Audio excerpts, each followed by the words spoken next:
وای چې هر څه خدای پیدا کړ خدای چا پیدا کړی دی نو خدای چا هم نه پیدا کړی ځکه خدای وای هغه ذات ته چا به خود به خودي چې هغه چا پیدا کو نه خدای څنګه شو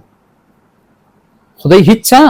نه دی پیدا کړی هغه د ازل نه موجود دی هغه د پاره آغاز نشته او پیدا کون کې خدای هغه چا د پاره وي چې هغه د پاره سي آغاز وي دا سوال داسې دی ګوره خدای کوم ذات ته وي چې هغه د پاره آغاز نه هغه خود به خود وي او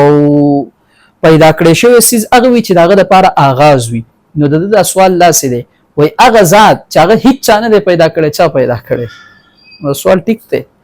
او دا خدا څه خبره ده مال داسې اوبه راوړه چې اوبه نه ما ته داسې اور وخی چې اور نه نو سوال ټیک دی او غلط دی چې اور راته وخی چې اور نه نو دا خو څه ده دوه نقیضین جمع کول دي نو تم خدای هغه ذات ته چې خود به خود یا چا پیدا کړی نه او چا پیدا کړی دی سوال ټیک نه دی ښا